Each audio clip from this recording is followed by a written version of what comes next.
Mr. Cooper. It's Saturday morning. Saturday morning, some of my tenants enjoy sleeping late. With the noise you make, who can sleep? But we're practicing for the parade. What parade? There's no parade. In case there's a parade, we want to be ready. Well, go practice in the back of the house. Because, frankly, I'm not only a landlord, I'm also a music lover. And Louis Armstrong, both of you together are not. Let's practice being auto racers. Yeah, in case there's an auto race. Well, did I buy enough material? For one dress or a complete wardrobe? It was such a bargain, I couldn't resist it. You and your bargains. I'm surprised you didn't buy the Queen Mary. I would have. But our bathtub isn't big enough.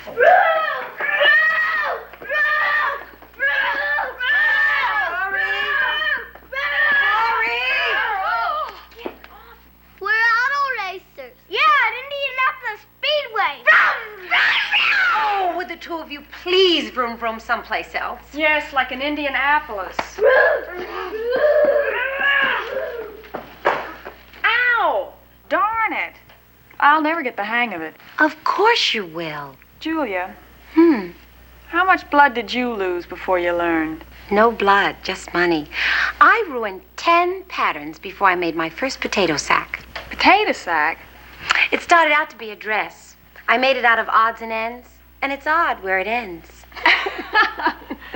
Boys, this is Pamela, our grandchild.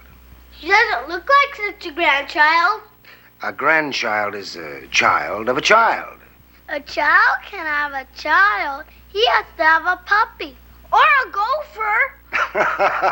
Well, Pamela is our son's daughter, and we're her grandparents.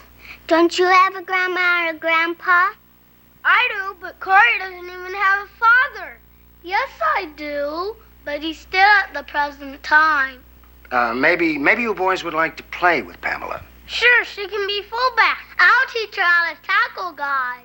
Oh, well, I certainly won't permit Pamela to play those ruffian games. We could play house. Oh, that's much better. Oh, what do you say, boys? Wouldn't you like to play with Pamela? Okay, she can be the mother and I'll be the daddy. No. Earl will be the daddy. Okay, but I sure don't see much fun playing house. Me neither.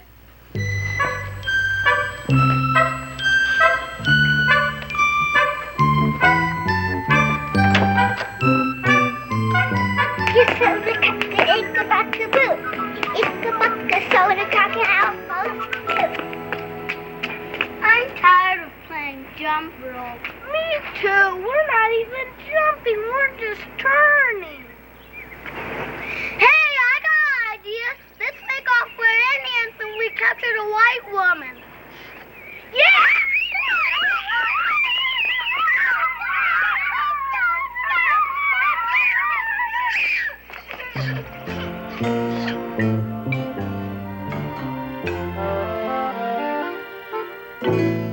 Well, what's all this? What does it look like to you? Pop art.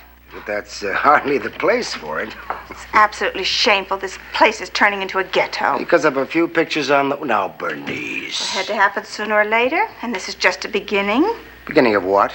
Turning this house into a tenement. It always happens when those people move in. What people? I believe, Mr. Bennett, the reference is to me and my son. Oh, Mrs. Baker, do you know my wife? I do now. Somebody seems to have marked up the wall. So I see. We were just saying it could have been anyone. That's not what she was saying. Now, Mrs. Waggedorn. You were saying something else entirely. I can handle this, Marie. Ladies, please, there is nothing to handle. I heard what she said. Is this a private discussion, or does a landlord have a right to join in? Look at this, Mr. Cooper. Oh, boy. All right, so a would-be Marc Chagall runs out of canvas. Does that mean he has to use my wall for making a mural? It was obviously the work of an irresponsible and undisciplined child. I wouldn't be too sure, Mrs. Bennett. I've seen paintings like this in the county museum. Not to mention very adult restrooms. Mr. Cooper, I believe Mrs. Bennett has a theory on who the culprit might be. Really? laboratories, theories are very interesting, but in Cooper's courtroom, only facts count. So unless one of you wants to confess, the case of the painted wall is closed. Just like that. This is not Gestapo headquarters, Mrs. Bennett. It's just an apartment building with 2 mortgages, 1 vacancy, and a ridiculous tax bill. So I suggest this meeting come to an end and you all go about your business. Unless one of you wants to volunteer. Volunteer for what? For repainting this wall from my mouth to your ears. Why did I have to be a landlord? You couldn't keep me a tenant.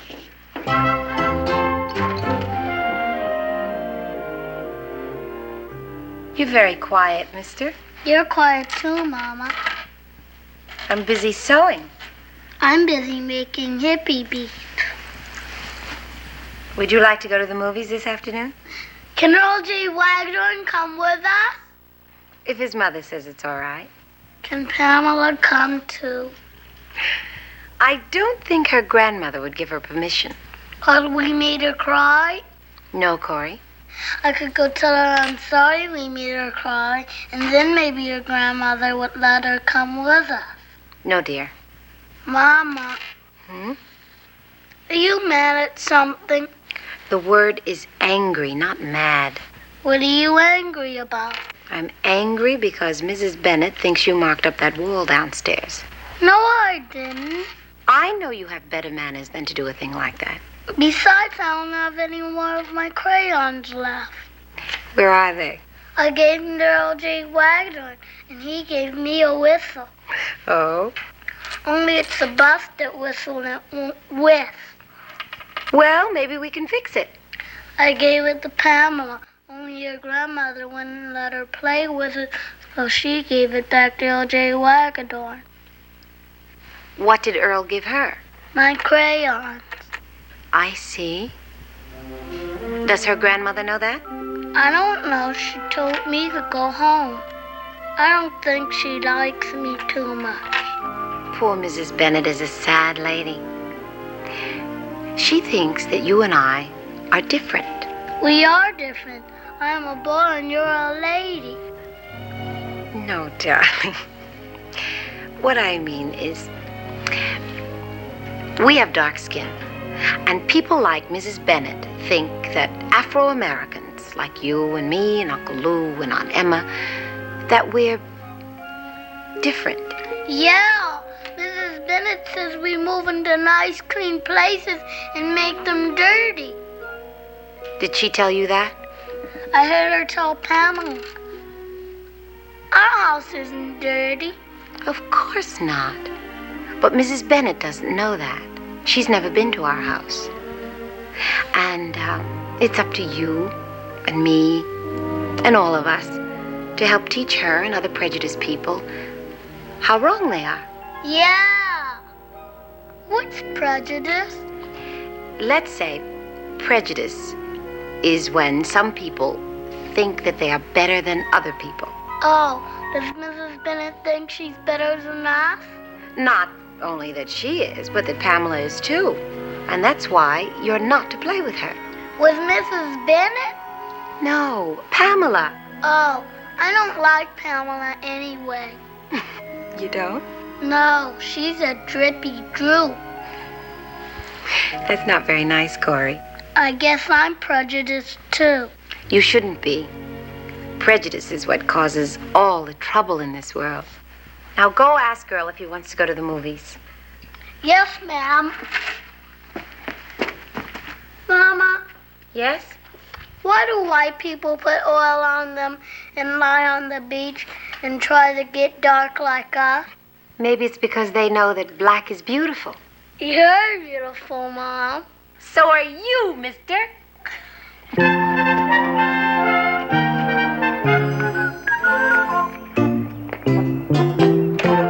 Harold J. Waggedorn. What? You want to come to the movies with me? Sure, if my mother lets me. My mother's gonna ask her. Can Pamela come too?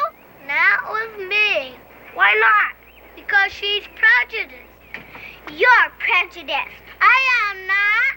You are too.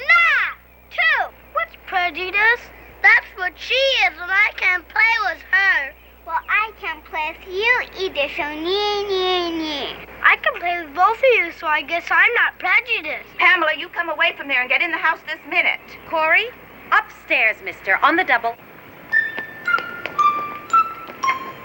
Oh, it's sure no fun not being prejudiced.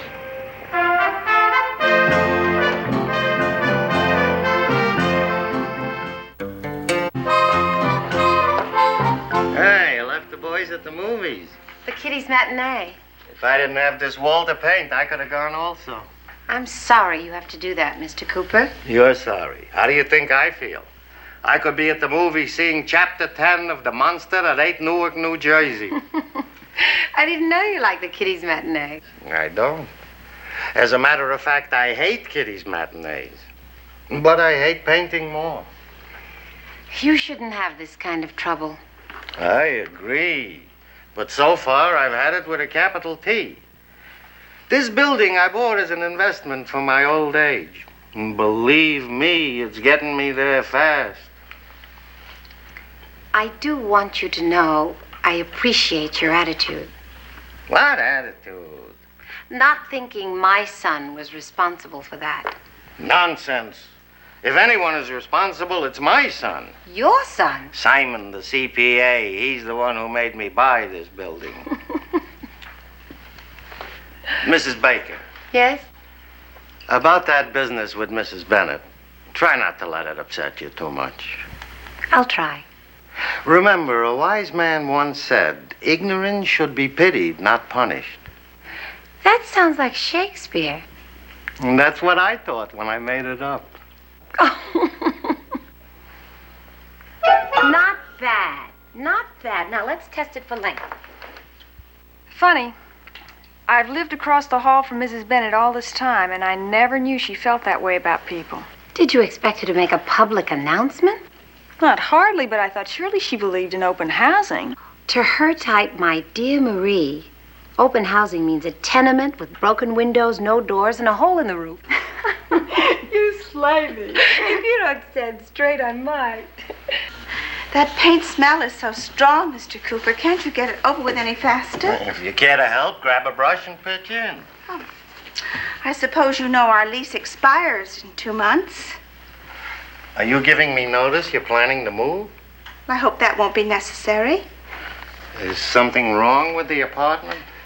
No, the apartment's fine. Maybe the rent is too high? I have no complaint about the rent. But you do have a complaint?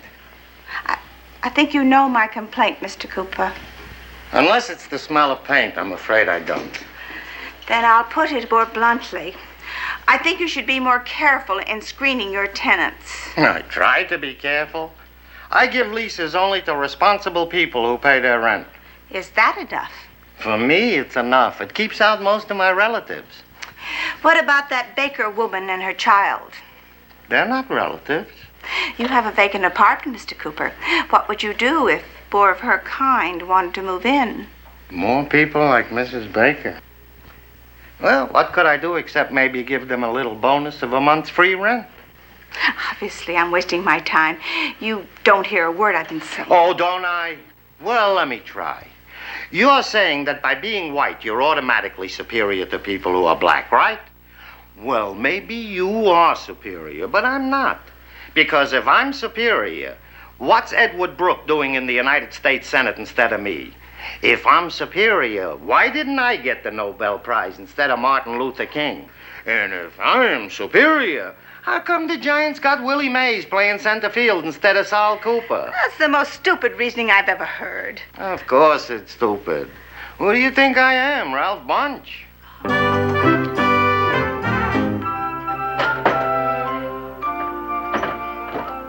What are you looking for, young man? Something for Sharon Towel at school. Oh? I'll bring this box of cuts. That's not the kind of thing Miss Wolf wants you to bring. It's not? No. You're supposed to share books or records or pictures. Why? Oh, because they're instructive. What's instructive? Anything that teaches you something is instructive. Pretzels teach you something. Really? Like what? Like how to use a toothpick. Oh, Corey, I know what. Why don't you take your new picture book history of Negroes? Yo, I bet my teacher would like that. I bet a lot of children who like Aesop's fables don't know that Aesop was a black man. He was? Go look in the book. Mama, Yes. do you think you'll ever talk to Mrs. Bennett again? I hope so. I hope so, too, because then I can talk to Pamela. I thought you didn't like Pamela. I don't, but if I can't talk to her, how can I tell her I don't like her? I got it. Corey, can't you walk? I am walking. It's my feet that are running. Oh, is your mother home? Mr. Bennett, what? Please, Mrs. Baker, I must ask you to help us. I know you're a nurse. Yes. My grandchild, she's choking.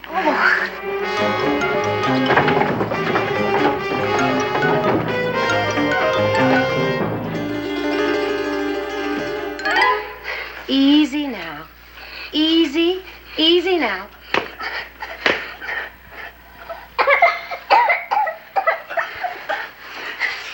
Are you all right, Pammy? Is she? She's just fine. She's a little frightened. Poor baby. Oh, Mrs. Baker, if it hadn't been for you, our granddaughter could have. But she didn't, and we're all thankful. Well, what happened? What caused it? This was caught in her throat. Well, that's a crayon. Yes. Well, why on earth would the child put a crayon in her mouth? I'm afraid I can answer that. Look. Pamela? She was in the bedroom when I went to call her for dinner, and obviously she was drawing on the wall.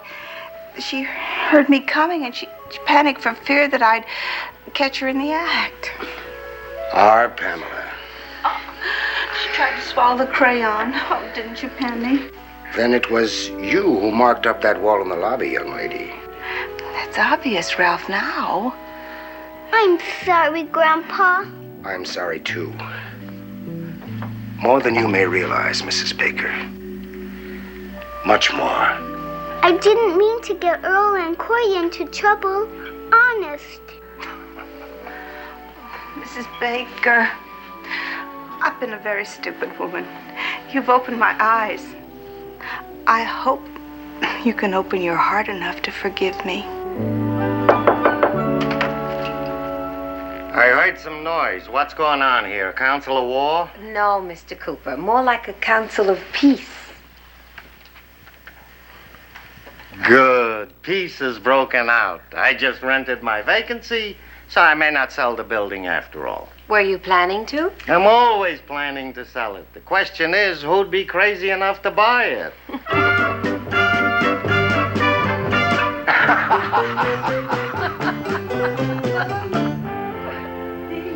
La la la la.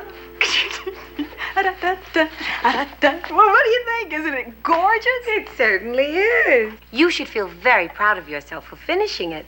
I couldn't have done it without you. I only supervised. I don't remember that pattern calling for a bow. That was my idea. What a nice touch. Yeah, just as long as it doesn't fall off. What would happen if the bow fell off? You would see the hole that I burned in the dress when I ironed it. Hey, can't I get any sleep around here?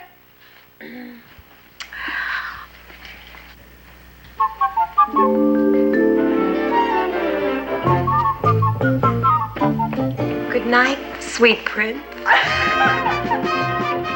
There are Hi there. Hi. It's so nice of you to stop by for us, Mr. Calvert. Mr. Waggedorn is going to sit with Earl and Corey while Marie comes with us to the open house. Oh, our pleasure, Mrs. Baker. It's such a waste to take 3 cars, as long as we're going to the same school. Good evening. Are you still working, Mr. Cooper? When you're a landlord, what is there in life but work to an early grave? All set. Good. Mr. Cooper, you're not going to paint that wall again, are you? No. Tonight I'm painting Mrs. Bennett's bedroom. And all on account of a mischievous little girl with no control over her crayons. Maybe I ought to invite that mischievous little girl to play in my apartment some weekend. Are you kidding? Why? Because for over a month now, I've asked Mr. Cooper to repaint my bathroom. Remember?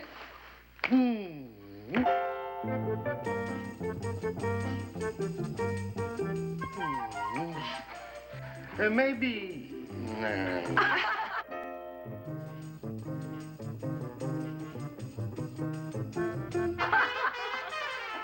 Shall we?